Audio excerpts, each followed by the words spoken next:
Hello students, today I am going to teach Standard 8, Subject Physics, Chapter Energy, Part 2. In this part, we'll discuss about energy and different forms of energy. As we had discussed in our first part that what is work and how work can be done.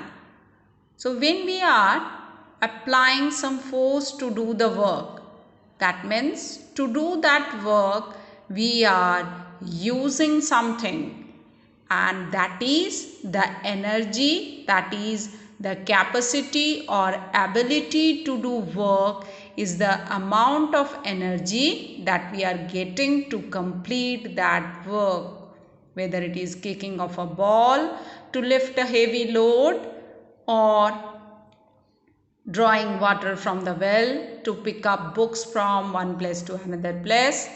All these work can be done by using the energy. So it is the energy which help us to do the work or which makes us able to do the work. So it is capacity to do work.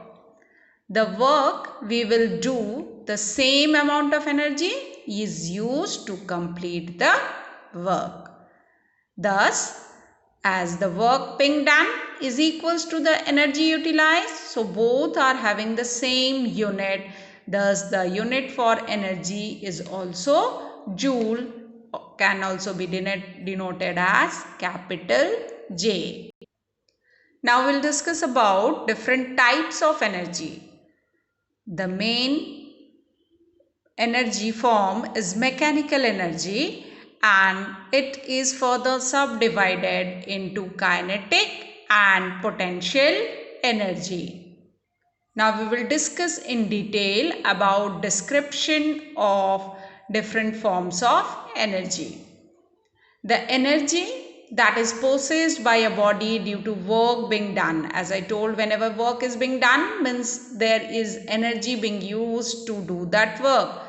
So the energy possessed by a body when work is being done as a whole, it is known as mechanical energy. And as I said, the mechanical energy is subdivided into two, kinetic energy and potential energy. So what is kinetic energy? That can also be written as K dot E. In short, the energy possessed by a body due to its motion.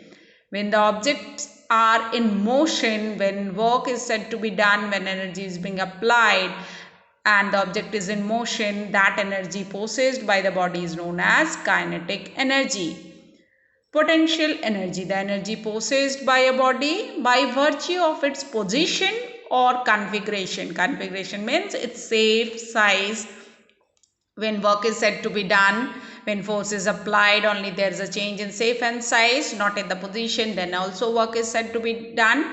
So to bring that type of change, the energy being used is known as potential energy, or it is also refers to as the energy stored in a body. As kinetic energy is because of the motion of an object. So when the object is in motion, that means it possesses some speed, some velocity.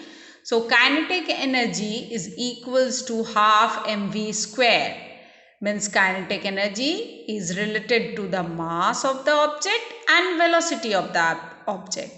So that means when the object is in motion, all the objects must possess some mass. So factors on which kinetic energy depends are mass and velocity.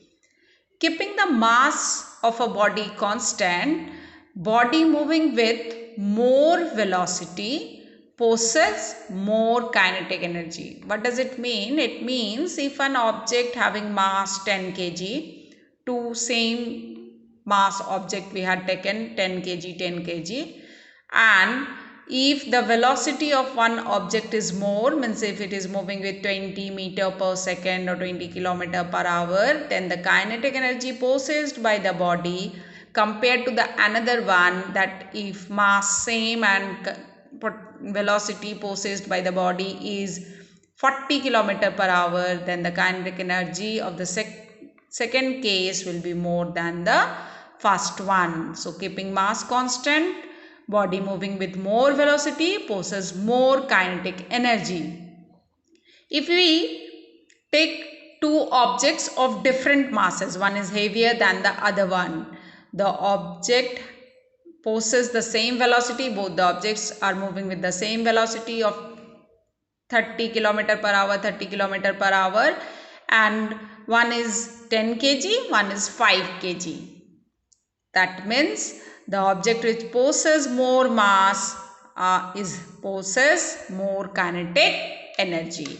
So heavier will be the object, will possess more kinetic energy, and lighter object possesses less kinetic energy. Now, what is potential energy? That is because of the energy stored in the body, or that is because of the shape and size or the position of the object where it is placed. So on the basis of that, potential energy divided into two parts: gravitational potential energy and elastic potential energy.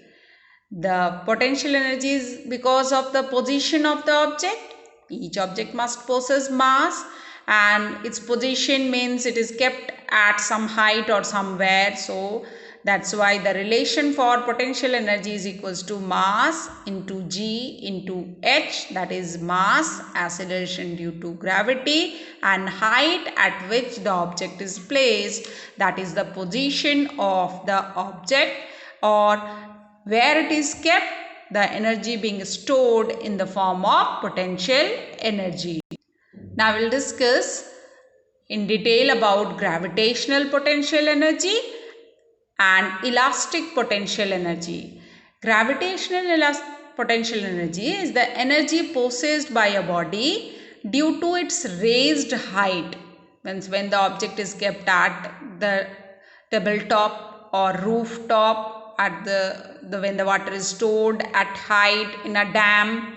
So those are the examples of gravitational potential energy, like pot kept at rooftop, water stored in a reservoir above a height in a dam.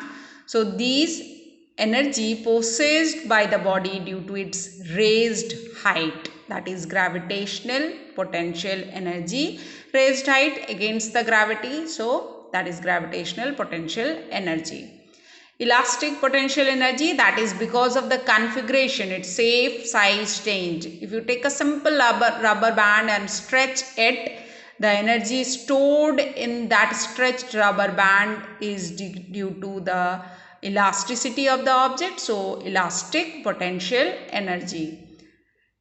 A catapult that is being stretched or relaxed, that also possesses elastic potential energy. When it is stretched, more maximum potential energy or stored energy, that time is the elastic potential energy.